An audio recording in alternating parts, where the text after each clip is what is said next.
Assalamualaikum warahmatullahi wabarakatuh. Ibu, bapak, hadirin pemuda-pemudi sebangsa setanah air dari Sabang sampai Merauke, dari dalam Indonesia hingga keluar Indonesia.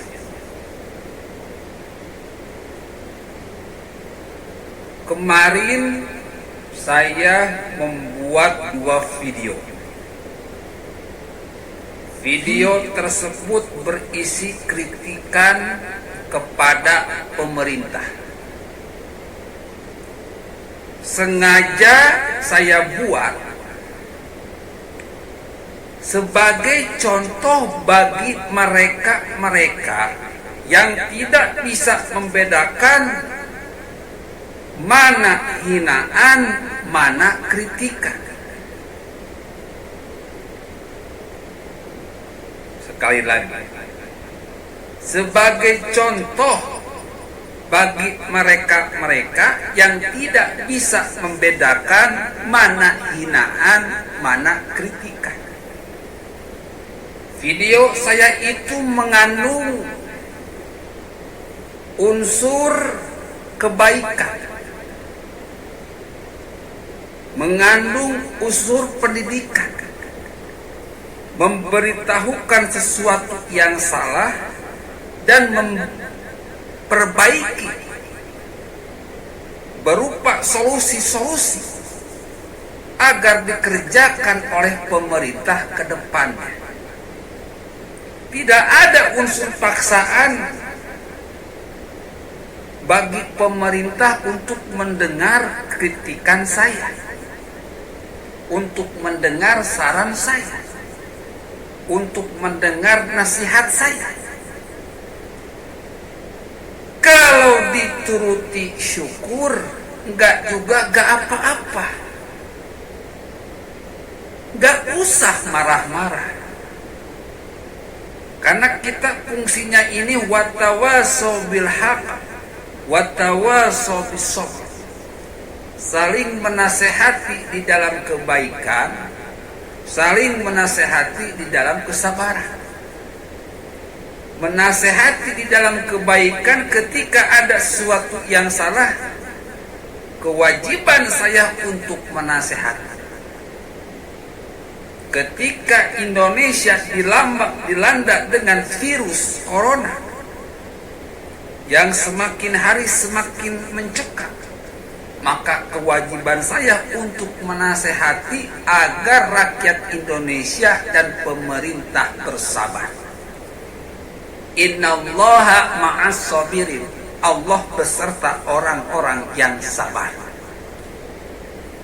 Sabar dijelaskan dalam ayat sebelumnya, ista'inu bisabri wassalah. Jadikanlah sabar dan sholat, usaha dan sholat. Tidak hanya sholat, tidak hanya doa, tetapi juga harus berusaha menemukan formula, menemukan obat untuk membasmi corona.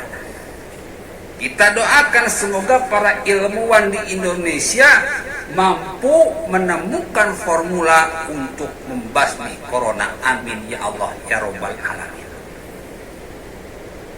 Jadi video saya ini jelas mengandung kebaikan, tidak hanya untuk saya, tidak hanya untuk keluarga saya, tidak hanya untuk masyarakat saya, masyarakat Bandung, tetapi juga untuk rakyat Indonesia, bahkan mungkin untuk masyarakat dunia.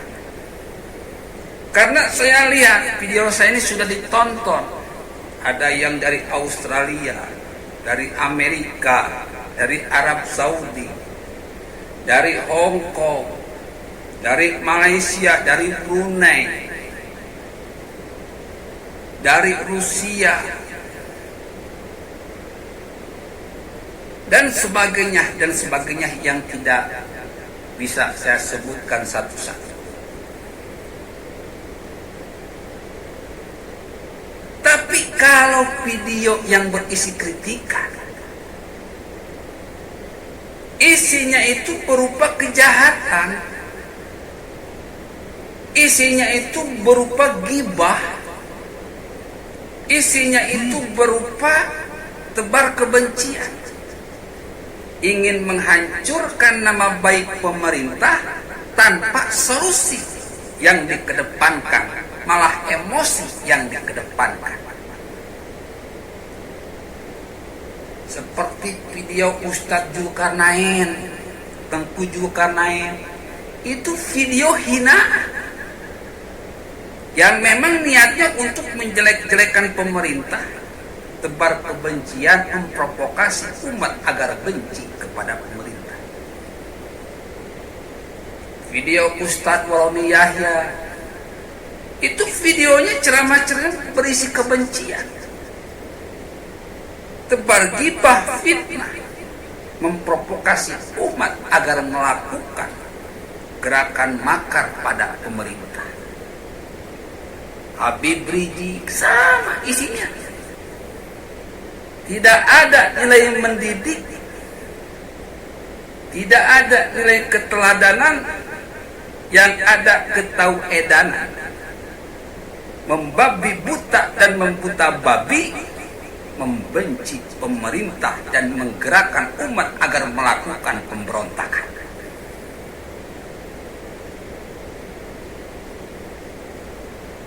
Gus Nur ini udah kacau balau, bukan menasehati, malah menjahati pemerintah, membolak-balikan kebenaran. Yang benar dikatakan salah, yang salah dikatakan benar. Ini sama saja kue bolu disangka tai gajah disangka kue bolu. Keracunan umat ini kalau terus-menerus dihidangkan hidangan yang terbolak-balik. Lalu sekarang ada lagi Ali Baharsyah yang jelas-jelas menghina Jokowi dengan tanpa ada perasaan bersalah, dengan tidak mengukur dulu apa yang diomongkan, asal jeplak saja, yang penting tenar, yang penting terkenal.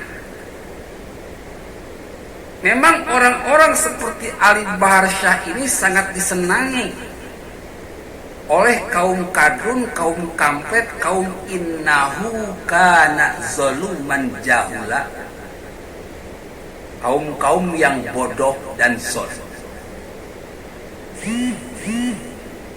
Makanya kalau di dunia kadrun, di dunia kampret, semakin gila semakin seru, semakin banyak pengikutnya. Semakin jahat semakin banyak pengikutnya, semakin zalim semakin banyak pengikutnya, semakin bodoh semakin banyak pengikutnya. Maklum, air itu nggak mungkin bisa bersatu dengan minyak. Orang baik akan berkumpul dengan orang baik, orang jahat akan berkumpul dengan orang jahat. Makanya nanti di akhirat itu cuma ada dua tempat. Orang baik tempatnya di surga, orang jahat tempatnya di neraka. Nggak ada yang tengah-tengah, Mas. Makanya kata Allah, innal munafiqina yukhadi'una Allah. Sesungguhnya orang-orang munafik, orang-orang jahat, yang hatinya jahat, yang pemikirannya jahat, yang lisannya jahat, yang perbuatannya jahat, maka pasti tipuannya, kejahatannya, kebohongannya, kedustaannya, kebusukannya Allah balas. Gak usah nunggu di akhirat, di dunia pun pasti Allah balas. Ala la'natullah 'alal zalimin. Allah akan membalas orang-orang yang berbuat jahat. Ibu, bapak, hadirin pemuda-pemudi sebangsa setanah air. Baru-baru ini ada lagi mantan presiden Pak SBY yang terhormat membanding-bandingkan bahwa ketika di eranya tidak ada satupun rakyat yang dipenjara karena menghina presiden. Memang betul Pak, cuman di era Bapak belum ada medsos. Kalau ada medsos pasti akan berbuat sama, memberlakukan hukum bagi para penghina presiden. Tapi kalau Bapak ingat kasus Munir diracuni di pesawat terbang itu terjadi di era Bapak. Alhamdulillah di era Jokowi nggak ada. Orang yang menghina pemerintah cuma dipenjarakan di era Jokowi. Tapi di era Bapak itu sampai diracun Pak. Sampai kita nggak pernah tahu siapa meracun. Politik itu susah bro untuk diungkap. Cuman ada sebuah cacat di era Bapak ini terjadi tindakan biadab kejam pada Munir, seorang aktivis kebenaran yang begitu berani menentang Bapak. Saya ingat bahwa Munir ini menerbitkan buku yang jilidnya itu Presiden Soeharto, yang jilidnya itu wajah Presiden SBY tapi senyumnya Soeharto. Jadi foto Pak SBY ini bibirnya dipotong, diganti dengan bibir Soeharto. Ketika dibuka ternyata foto Soeharto. Besoknya Munirnya mati Pak. Wallahu a'lam siapa yang berbuat. Jadi tindakan kejahatan kemanusiaan justru terjadi di dua era, yaitu era Orde Baru dan juga era Pak SBY. Biarlah semuanya berjalan seperti apa adanya. Hanya Allah yang tahu, wallahi a'lamu bi'a'daikum, hanya Allah yang mengetahui siapa musuh-musuh Allah, siapa musuh-musuh orang beriman, siapa musuh-musuh orang Indonesia. Nanti di akhirat tidak akan bisa mundur sedikit pun. Maliki yaumiddin, semuanya akan terbalaskan kepada Allah yang merajai hari pembalasan. Ibu, bapak, hadirin pemuda-pemudi sebangsa setanah air. Jadi sangat beda mana kritikan, mana hinaan. Mudah-mudahan orang-orang yang selama ini menghina pemerintah, menghujat pemerintah, segera disadarkan sebelum malaikat pencabut nyawa datang. Karena dosa sama Allah itu mudah untuk tobatnya, tetapi dosa sama manusia Allah belum maafkan sebelum adanya sidang akhirat untuk membuka semua kasusnya. Makanya nanti di akhirat ketika dibangunkan di hari kebangkitan, semua umat dikumpulkan menunggu pengadilan akhirat. Ada yang tenggelam karena keringat. Saking serem itu pengadilan akhirat. Ada yang sampai lehernya. Saking serem nunggu pengadilan akhirat. Ada yang sampai pinggangnya. Saking serem nunggu pengadilan akhirat. Ada yang sampai lututnya, saking serem menunggu pengadilan akhirat yang sangat dahsyat, bahkan maha dahsyat. Jadi kalau dosa sama Allah itu gampang Mas Bro, karena Allah Maha Pengampun, Tetapi dosa sama manusia itu susah, karena manusia tidak punya sifat pengampun. Ketika dia dizolimi, dia akan mengadu di hadapan Allah, ya Allah, kenapa saya dizolimi? Lalu Allah akan tanya kepada orang yang menzalimi, hei antum, kenapa antum menzalimi si ana?